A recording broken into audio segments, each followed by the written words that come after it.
Isso aconteceu quando eu tinha 18 anos. Agora tenho 22. Moro em San Antonio, Texas.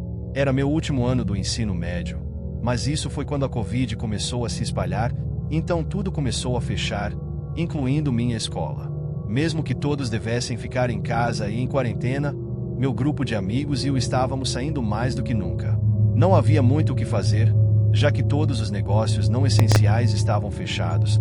Mas uma coisa sobre mim é que eu amo explorar áreas urbanas abandonadas ou lugares assombrados. Até hoje eu ainda faço isso. Não sou do tipo que se assusta facilmente.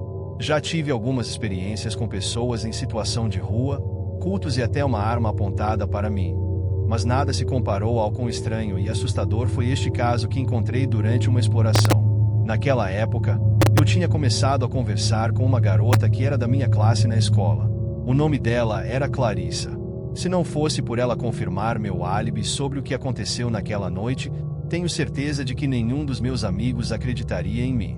Estávamos começando a namorar, mas de alguma forma consegui convencê-la a explorar um parque natural arborizado às 3 horas da manhã aqui em San Antonio. O parque se chama Op Sanabel. Durante o dia, é um lugar relativamente bonito, seguro e muito cênico, mas à noite pode ser perigoso, e a polícia costuma patrulhar as entradas para evitar que as pessoas entrem. Em 2016, uma mulher de 24 anos chamada Lauren Bump foi brutalmente assassinada e esfaqueada mais de 20 vezes, e em 2021, um garoto que estava explorando os bosques foi baleado. Clarissa e eu chegamos ao parque por volta das 3 horas da manhã. Era extremamente assustador e totalmente escuro. As árvores bloqueavam muito bem a luz da lua. Não gosto de usar minha lanterna, porque meus olhos não se ajustam à escuridão e só consigo ver o que está iluminado. Além disso, não queria que alguém visse a luz de longe, então preferi deixá-la apagada enquanto explorávamos. Provavelmente estávamos andando pela trilha principal há uns 15 ou 20 minutos. Não planejava ficar muito tempo lá, pois era bem assustador e estava estranhamente silencioso naquela noite. Sabia de uma trilha que saía do caminho principal e levava de volta até onde meu caminhão estava estacionado. Disse a ela que podíamos pegar essa trilha, fazendo um círculo completo em vez de andar tudo de volta pelo caminho principal. Ela concordou, e então começamos a andar por essa trilha alternativa. Estávamos andando por essa trilha há apenas uns 2 minutos quando, de repente, do nada, um som de flauta começou a tocar. Clarissa e eu paramos imediatamente e nos olhamos, apenas ouvindo. Quem quer que estivesse tocando a flauta fazia isso de forma muito ritmada. Parecia até que estava tocando uma música. No entanto, não tive tempo de processar se o som era bonito ou não, era assustador demais.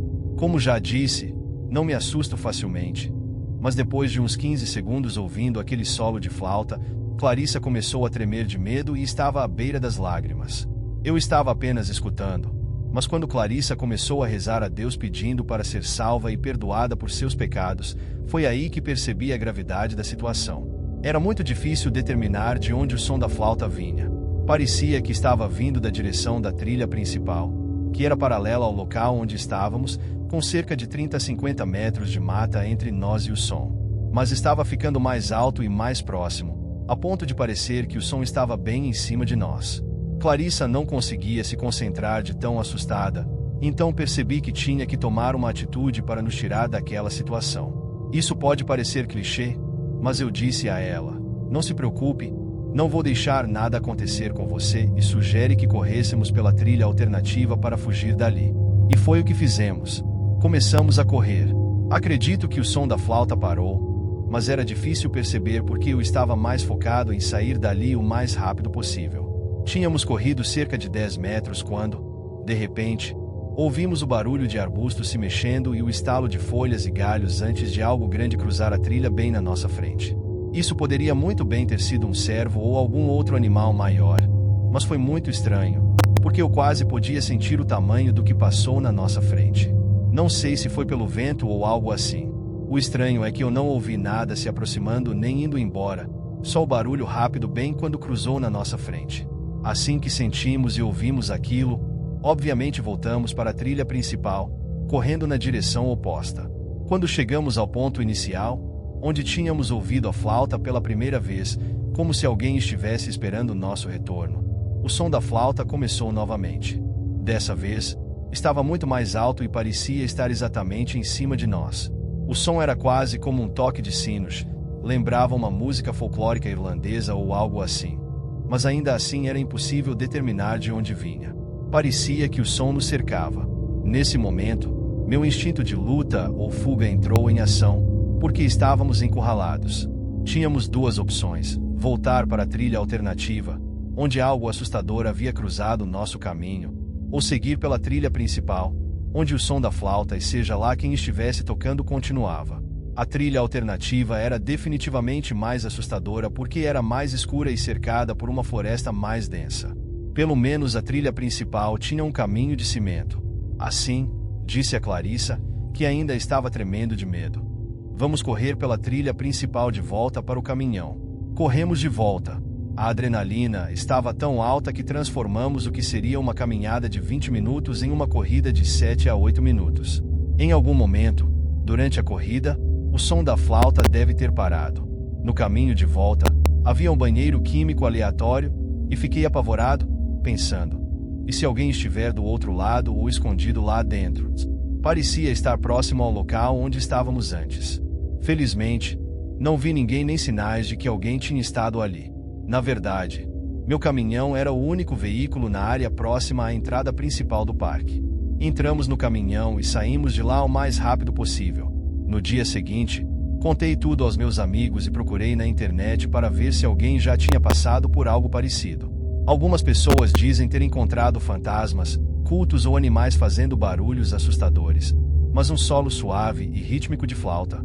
Não consegui encontrar nada sobre isso, ou talvez eu não tenha procurado o suficiente. Tentei pensar em todas as possibilidades.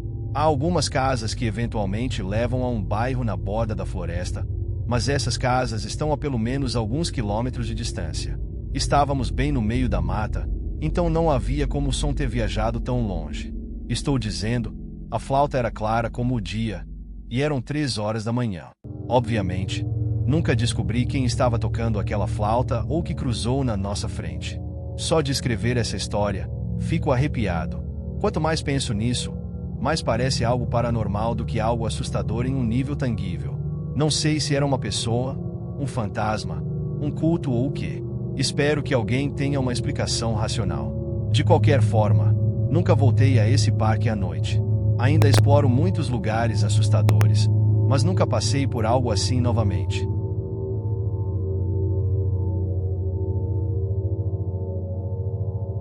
Eu tenho 20 anos e trabalho em um hospital de médio porte no noroeste do Alabama como técnico de farmácia. Isso aconteceu há menos de 2 semanas, durante um turno noturno das 18 horas às 4 horas. Também sou responsável por abastecer as salas de cirurgia. Trabalho 7 dias seguidos e depois tenho 7 dias de folga. Trabalhar os 7 dias é cansativo, mas os 7 dias de folga são incríveis.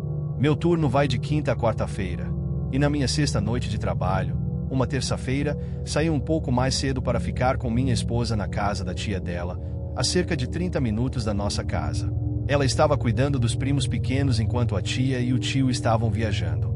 A casa não tinha cortinas, então ela se sentia desconfortável nas noites que passou lá. Eu não fui com ela no início porque era minha semana de trabalho, e ela disse que não fazia sentido ir se o sol chegaria por volta das 5 horas e iria dormir logo depois que o sol nascesse. Mas, na última noite que ela ficou lá, ela estava extremamente ansiosa.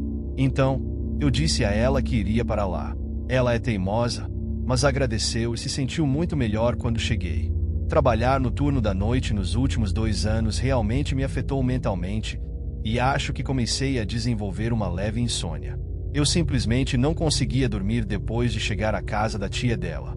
Isso não era algo novo, mas eu nunca tinha ficado mais de 28 horas acordado antes. Mesmo que eu quisesse, não conseguia dormir porque tínhamos um dia muito cheio pela frente.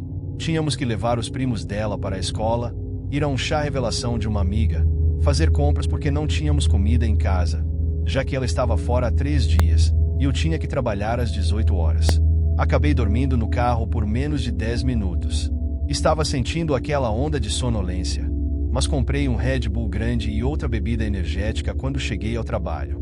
Pedi para minha esposa me levar e buscar no trabalho, pois meus freios precisavam ser trocados, e eu também não confiava em mim para dirigir o carro dela após mais de 24 horas sem dormir.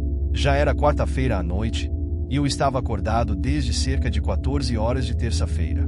Meu turno começou bem. Se eu conseguisse me manter ocupado, o cansaço não me incomodaria muito.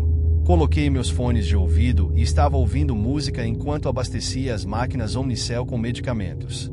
Era uma noite de semana, então ainda havia algumas cirurgias tardias terminando, e a equipe de limpeza estava cuidando de algumas salas operatórias que haviam sido usadas. Não era incomum o pessoal da cirurgia entrar na sala em que eu estava para pegar algo de que precisassem. Geralmente, eu me virava e pelo menos sorria, e eles sorriam de volta. Eu estava no meu próprio mundo quando ouvi a porta atrás de mim abrir. Houve aquele rangido agudo característico de quando uma porta precisa de óleo nas dobradiças, seguido pelo barulho alto de uma porta pesada se fechando. Então, me virei para ver quem era, como sempre, mas não havia ninguém lá. Não fiquei muito preocupado com isso. Talvez alguém tenha aberto a porta, me viu lá dentro e decidiu ir para outra sala. Continuei trabalhando. Quando empurrei meu carrinho para a próxima sala, a luz estava apagada. Abri a porta e juro que vi alguém agachado perto da máquina Omnicell, mexendo no cesto de descarte de materiais perfurcortantes. Para quem não sabe, é uma lixeira onde você descarta agulhas e frascos usados. Alguém já havia sido pego fazendo isso antes, procurando morfina, e acabou sendo demitido.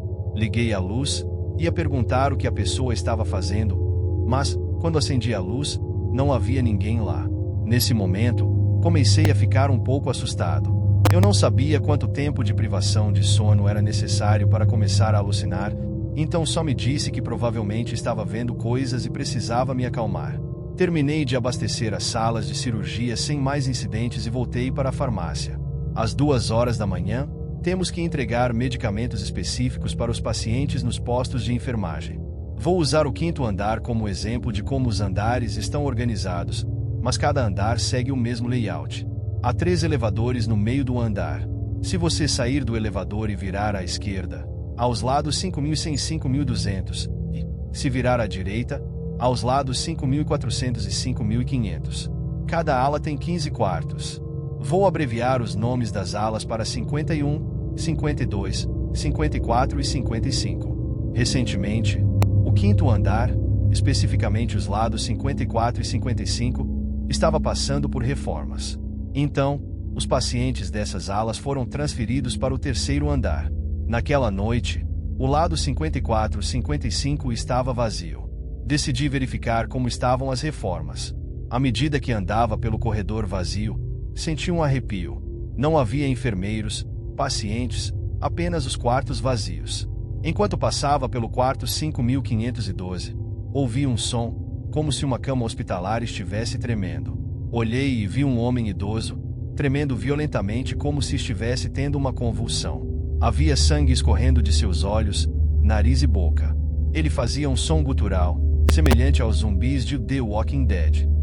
Um monitor ao lado apitava freneticamente. Meu coração disparou. Dei um passo para trás para chamar ajuda. Mas, quando olhei de novo, o quarto estava vazio. A cama estava arrumada, o monitor desligado, e não havia sinais de que alguém esteve lá. Mais tarde, quando peguei o elevador, um homem idoso com uma camisa de segurança entrou. Era o mesmo homem que eu tinha visto antes. Ele sorriu para mim enquanto as portas do elevador fechavam. Fiquei paralisado. Naquela noite, enquanto voltava para casa com minha esposa, olhei para a janela do 5º andar e vi o mesmo homem olhando para mim. Até hoje, não sei se foi uma alucinação ou algo mais.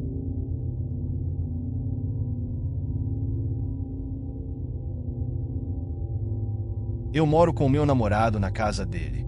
Ele é o proprietário e, embora seja uma casa modesta, fica em um bairro tranquilo com pouca criminalidade violenta. Comparada às outras casas da vizinhança, a nossa é menor, mas isso nos permite morar em uma boa área sem precisar de um imóvel multimilionário. É uma casa térrea com 3 quartos, 2 banheiros e um porão. Nossa rua é bem silenciosa e oferece bastante privacidade, já que nenhuma casa fica diretamente de frente para a nossa. Há apenas 8 casas no quarteirão, e no final da rua existe uma pequena área arborizada. Certa vez, no último mês de outubro, Meu namorado foi a Las Vegas para uma despedida de solteiro e ficou fora de quinta a segunda-feira. Na sexta à noite, após o trabalho, convidei algumas amigas para um encontro com vinho em casa. Enquanto assistíamos a filmes de terror na sala, a campainha tocou. Todas nós nos entreolhamos, intrigadas. Era tarde da noite e, considerando o contexto, o toque da campainha parecia surreal. Tentei olhar discretamente pela janela, mas não vi ninguém no alpendre. Como havia vários carros na entrada, era óbvio que a casa estava ocupada, mas decidimos acreditar que era apenas uma brincadeira inoportuna. Depois que minhas amigas foram embora, já tarde, fui dormir e adormeci rapidamente.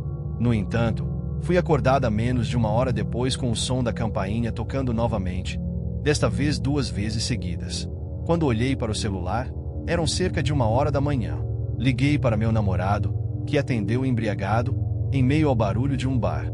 Ele me aconselhou a não abrir a porta e a ficar no quarto. Embora ele não tenha sugerido chamar a polícia, eu tentei manter a calma e voltar a dormir. Pouco tempo depois, comecei a ouvir barulhos vindos de fora, seguidos de batidas na janela. Uma voz masculina chamou: "Tem alguém em casa? Preciso de ajuda." Fiquei aliviada por ter fechado as persianas, mas meu coração disparou quando ouvi novamente: "Eu sei que você está aí." Assustada, chamei a polícia. Enquanto sussurrava no telefone, relatando que alguém tentava invadir a casa, meu pânico só aumentava. Pouco tempo depois, a campainha tocou mais uma vez, mas, desta vez, era a polícia. Após confirmar pela janela que eram realmente os oficiais, abri a porta. No entanto, um dos policiais se mostrou extremamente rude e desdenhoso sobre a situação, minimizando meus temores. Eles fizeram uma busca superficial ao redor da casa e não encontraram nada. Antes de irem embora, deixaram claro que, sem provas, não poderiam fazer nada. Eu me senti ainda mais vulnerável, mas consegui dormir até o amanhecer. No dia seguinte, à noite, fui a uma festa de Halloween na casa de uma amiga. Quando voltei, por volta da 1h da manhã, percebi que a casa estava fria. Ao investigar, notei que uma janela estava aberta. Em seguida, vi a porta do porão escancarada. Assim que me aproximei da escada do porão, ouvi um som de clique vindo de lá. Quando perguntei em voz alta quem estava lá, uma voz masculina respondeu: "Finalmente você chegou em casa." Tranquei imediatamente a porta do porão e corri para a casa do vizinho, onde chamei a polícia novamente. Os mesmos policiais retornaram e, desta vez, revisaram a casa com mais cuidado. Quando finalmente fiquei convencida de que a pessoa havia fugido, fiz as malas e fui para a casa da minha irmã até meu namorado retornar. Hoje, ainda moramos nessa casa, mas foi um longo tempo até que eu me sentisse minimamente segura para ficar sozinha novamente. Ainda tranco todas as janelas e portas de forma obsessiva e, ocasionalmente, tenho pesadelos que me fazem reviver essa experiência aterrorizante.